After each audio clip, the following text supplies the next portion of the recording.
우리가 괴로움은 기회입니다. 제목 아래 두 번 말씀을 받았습니다. 그 두 번 말씀의 핵심 내용은 이사야 53장 7절 오늘 본문 말씀, 이사야 선자가 메시아에 대한 예언의 말씀 중심으로 첫 번째 교훈을 두 번 묵상했는데, 그가 메시아가 그리스도가 곤욕을 당하여 괴로울 때에도 그의 입을 열지 아니했음이며, 마치 도수장으로 끌려가는 어린 양과 털 깎는 자 앞에서 잠잠한 양같이 그의 입을 열지 아니했도다. 두 번이나 반복해서 이사야 선자가 메시아 그리스도는 그의 입을 열지 않았다, 그의 입을 열지 않았다, 이 말씀에 근거해서 첫 번째 교훈은 괴로울 때 침묵해야 합니다. 그렇다면 괴로움이 기회입니다. 그러면은 설교 제목, 괴로울 때 침묵하라. 그러면 침묵이 무슨 기회일까? 이렇게 좀 생각해 볼 수가 있습니다. 헨리 나웬 신부님이 쓴 책, 한국어로 번역된 책에 기도의 삶이란 책이 있는데, 코테이션 합니다. 말씀은 침묵으로 이끌고 침묵은 말씀으로 이끈다.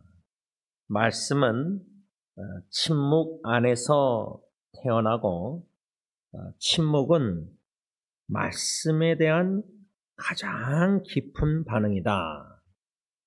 이 한 번 읽어서 이게 무슨 말인가 제가 읽으면서도 충분히 이해를 못하지만 다시 한번 읽습니다. 말씀은 침묵으로 이끌고 침묵은 말씀으로 이끈다. 말씀은 침묵 안에서 태어나고 침묵은 말씀에 대한 가장 깊은 반응이다. 이 헨리 나웬 신부님의 이 두 마디 문구가 괴로움은 기회입니다. 괴로울 때 침묵하라. 메시아 그리스도처럼 입을 열지 말고 침묵하라. 하나님 앞에서. 그 침묵이 무슨 기회인가? 침묵은 하나님의 말씀, 음성을 들을 수 있는 참 좋은 기회이다. 그 말입니다. 이렇게 말을 하면은 설교를 들으면서 여러분들에게 자신에게 반영하고 비춰볼 때, 내가 여태까지 신앙생활 하면서 사랑하는 이의 죽음, 특별히 그럴 때 참 괴로울 때, 첫째는 어떻게 너무나 괴로워서 마음의 아픔과 괴로움과 슬픔을 쏟아내고 싶은데, 제가 어제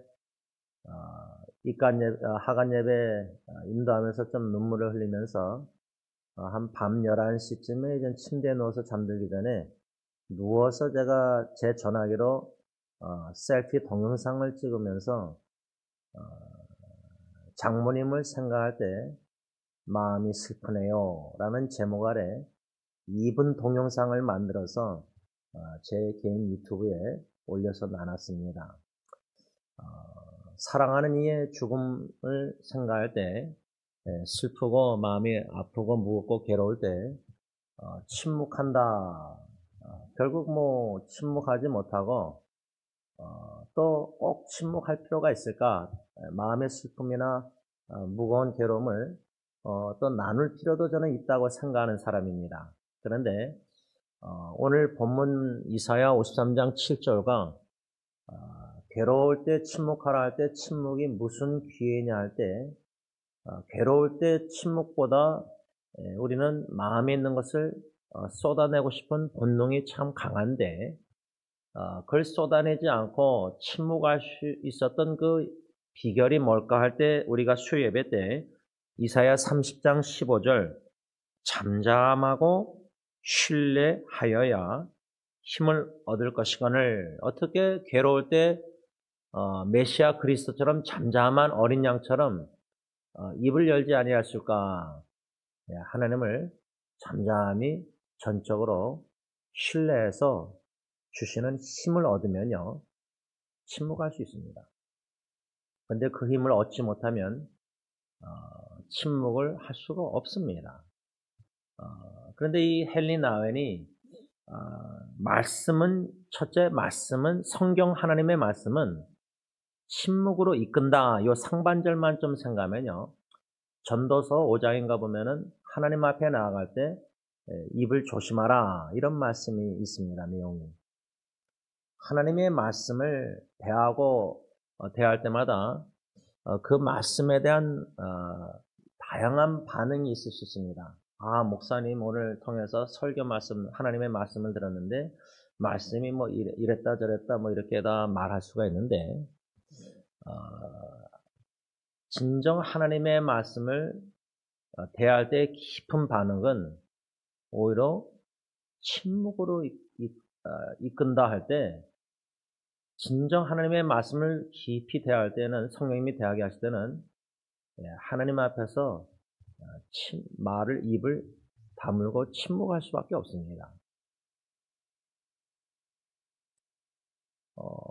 제 기억으로는 헨리 나웬 신부님의 그 영성 책들을 보면은 이 침묵에 대해서 좀 또 다른 제가 기억나는 글 내용이 있는데 우리가 침묵하면은 입을 열지 않는다, 말을 하지 않는다.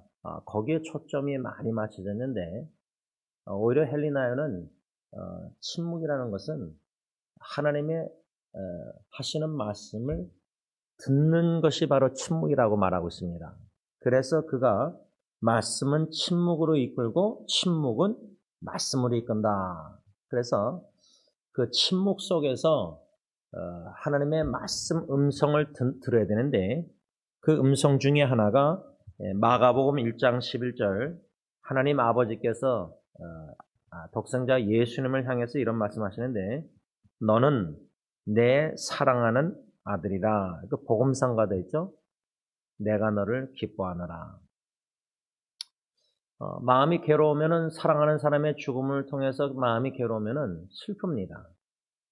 슬픔이 있고 마음이 여러 가지 있는데 그럴 때 침묵하고 잠잠히 괴로울 때 주님의 얼굴을 바라보고 침묵할 때 들려주시는 주님의 음성,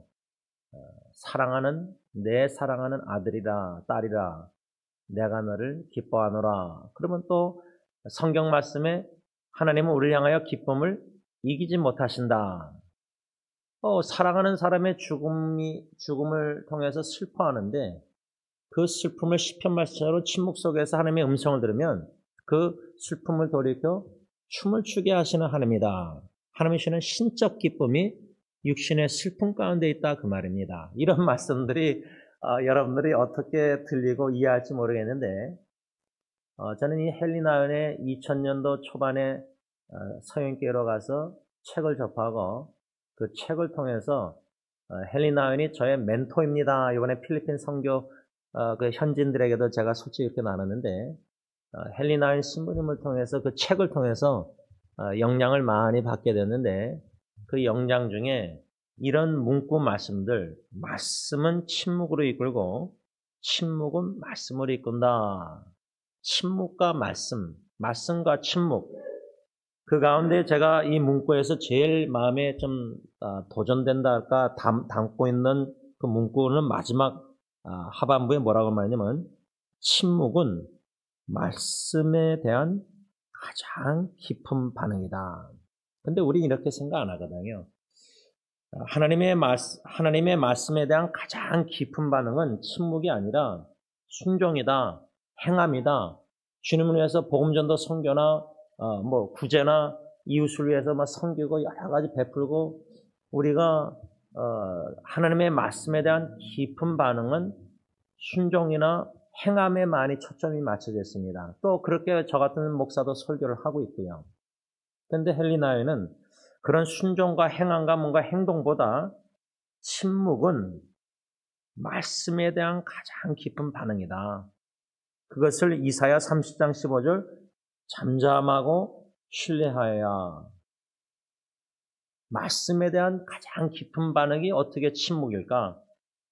그만큼 하나님을 전적으로 잠잠히 신뢰해서 여러분 마치 그 비행기 있잖아요. 제가 시아를 갔다 오면서 또 아리조나 갔다 오면서 비행기를 타고 뭐 1시간 반, 2시간 왔다 갔다 했는데요. 뭐 짐을 또 위에다 싣고 뭐 붙이고 배기지 클레임 하는데 비행기를 타면은 안전벨트 하는데요. 여러분들 뭐 거기서 걱정하십니까? 파일럿이 비행기를 잘 운전해서 LA에서 시아를, 시아에서 LA 무사히 이렇게 이번에 시아를 갔다 오는데 갈 땐가 올 땐가 그 파일럿이 마이크로 어나운스먼트 하면서 나나 내 코파일럿은 뭐 45년 경험이 있다. 둘이 합쳐서. 그러니까 안전하라, 뭐 걱정하지 말라. 근데 여러분 그런 말을 꼭 안 해도요. 우리는 비행기 탈 때 조종사 믿고 신뢰하고 몸을 실어서 타요. 가방도 실어요. 주님께서 교회라는 비행기를 조종하고 계실 때 우리는 주님을 전적으로 잠잠히 신뢰하면은 몸을 다 맡기고 영혼도 맡기고 다 맡기면은 뭐 무슨 걱정, 염려, 두려움, 슬픔, 괴로움 뭐 그런 거 다 안식을 누리면서 넉넉히 다 이 세상의 괴로운 일들 다 이겨나가게 하시잖아요. 그렇죠? 마음 평안함이 샬롬이 있잖아요. 그렇죠? 그런 잠잠히 하나님을 전적으로 신뢰하고 내 영혼과 육을 모든 것을 다 비행기 안에 내 몸을 실듯이 다 가방도 실듯이 다 무거운 짐이나 모든 거 다 주님 앞에다 나가서 다 맡기면은 신뢰하면은 뭐 그렇게 뭐 말을 뭐 할 필요가 있을까요? 그런 전적인 침묵 속에서 하나님을 신뢰하는 가장 깊은 이 침묵, 이 반응, 그것이 우선순위 돼야 된다. 그 후에 순종과 행함이 따라야 된다. 그 말이죠. 어떻습니까? 이 설교 말에 동의가 되십니까? 침묵하지 못하고 침묵 속에서 순종하지 못하고 말을 많이 하면서 순종하는 것. 그만큼 하나님을 전적으로 신뢰하고 의뢰하지 못하고 주님이 주시는 힘으로 행하지 않고 있기 때문입니다. 내 힘으로 하려고 하다 보니까 말이 많아질 수밖에 없는 겁니다.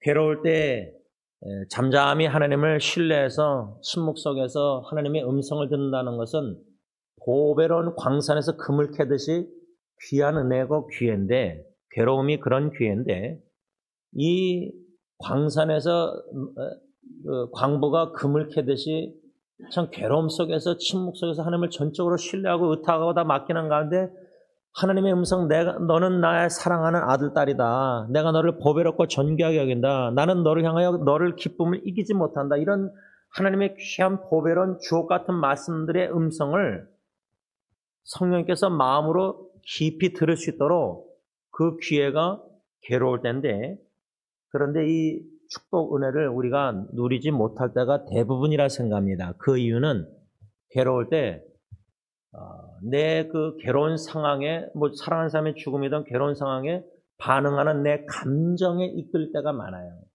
또 내 생각에 이끌릴 때가 많아요.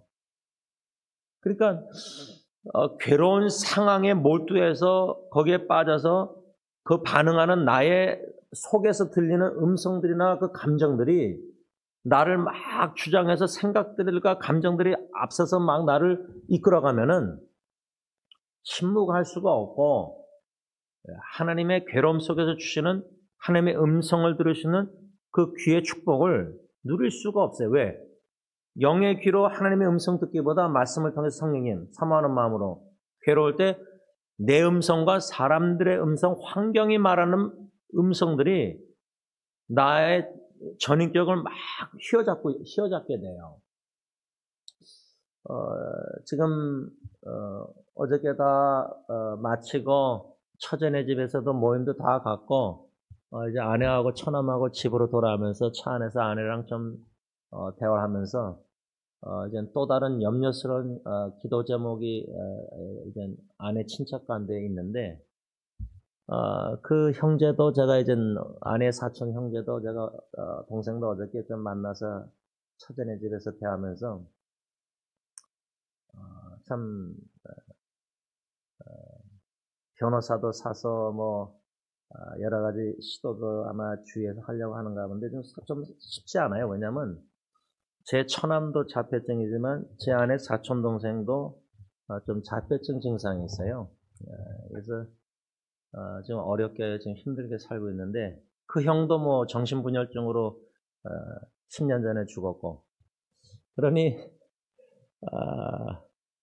쉽지 않은 상황이지만 아내하고 그 사촌 동생에 대해서 좀 대화하면서 이 문제를 하나님께 의탁하면서 이걸 어떻게 해결하는데 우리가 도움이 돼야 될 수 있을까? 뭐 저는 좀 제 3자지만 아내 같은 경우는 좀 사촌 동생이기 때문에 많이 이제 쉽지 않을 텐데, 근데 아내가 그 얘기를 하면서 저한테 영어로 numb이라는 단어를 좀 몇 번 했는데 그 말은 장모님 어머니의 죽음으로 감각이 없는 거예요.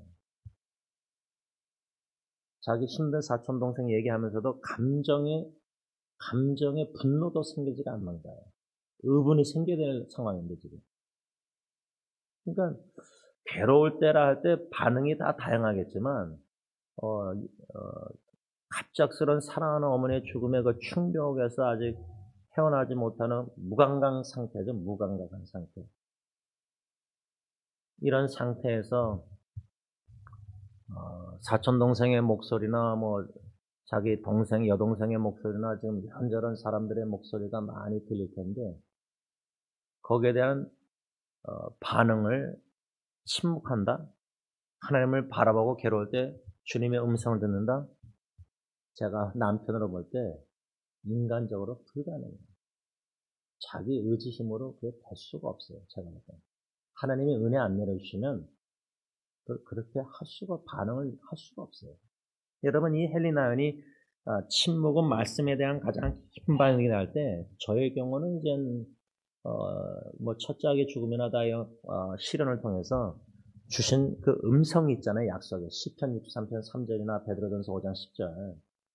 근데 그 말씀을 진짜 너무 괴롭고 갈급하게 울부짖고 살려달라 기도하고 막 몸부리칠 때 여러분 지금 여러분들의 사랑하는 자녀들 후손들 막 눈물로 간절히 간구하고 몸부리치고 솔직히 그런 생각 안 드니까 할아버지 할머니도 엄마 아빠든 내 생명 5년 10년 좀 줄여서라도 내 자식이나 후손이 좀 더 살기를 저는 그런 기도도 드려봤어요.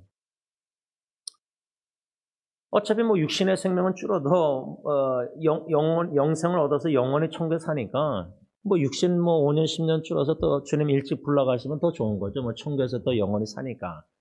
그런 육신의 생명을 내 생명을 줄여서라도 내 자식이나 내 후손이 질병에서 좀 삶을 히스기야처럼 연장해 주세요. 네, 그런 기도. 뭐 그 정도로 갈급한 거죠. 그 정도로 살려주시기를 간절히 원하는 거 아닙니까? 그렇죠? 살아가는 식구들, 그렇죠? 우리보다 젊은 후손들, 그렇죠? 그런 위기에 괴로울 때 하나님의 약속의 말씀만을 음성을 듣는다면요, 넉넉히 이겨나가서 견뎌낼 수 있습니다. 근데 그 괴로울 때 하나님의 음성을 침묵 속에서 듣지 못하면요, 그 괴로운 상황을 어떻게 버티고 견뎌내고 어떻게 인내하면서 이겨나갈 수가 있겠습니까? 그래서 말씀을 좀 정리하면서요. 헬리나연이 이런 말을 했습니다. 코테이션합니다. 침묵 속에 들어가 세상에 시끄럽고 귀찮은 잡다한 음성을 따돌리고 너는 내 사랑하는 자녀요, 내 기뻐하는 자라 하는 작고 친밀한 음성을 가려 듣기란 쉽지 않다. 그럼에도 과감히 고독을 끌어안고 침묵을 벗삼는다면 우리는 그 음성을 알게 된다. 바라기는요, 홀로 있는 거 외로움 고독. 근데요, 저는 군중 속에서 고독이 더 힘들다고 생각합니다. 괴롭다고 생각합니다. 아는 사람들이 많고 주위에 사람들이 많고 나를 사랑하고 대학교 후배들 신학교 동문 목사님들 주위에 인터넷 사이에 사람들 많잖아요.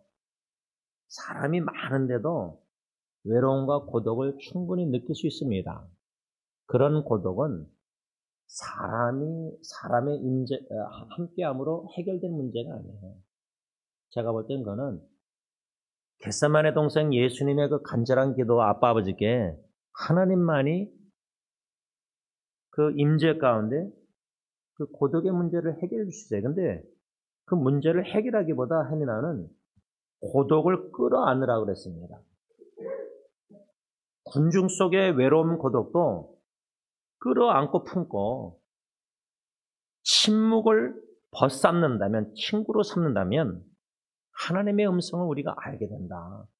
그 축복을 누릴 수 있는 저와 여러분들 될 수 있기를 바랍니다. 기도하겠습니다. 하나님 아버지, 참 괴로운 일들이 많은 세상에 참 어려움을 겪는 사랑하는 우리 가운데 가정, 친적, 친지, 자녀, 후손들이 있습니다. 실제로 우리 교회 성도님들 지금 가정의 배우자나 자녀, 후손 우리의 기도 제목을 주님이 다 아십니다. 그런데 직접 보면은 고통당하는 사랑하는 사람들을 바라보면은 참 마음이 무겁습니다. 근데 그 무거움이 좋습니다. 마음이 더 무겁고 싶고 더 괴롭고 싶고 더 아프고 싶습니다. 그런 아픔조차도 없다면은 우리는 너무나 편안한 십자가를 장식품으로 그저 매너리즘 빠져서 종교생활, 봉사 다 심지어 선교까지도 다 할 수 있습니다. 전도까지도 그렇게 할 수 있습니다.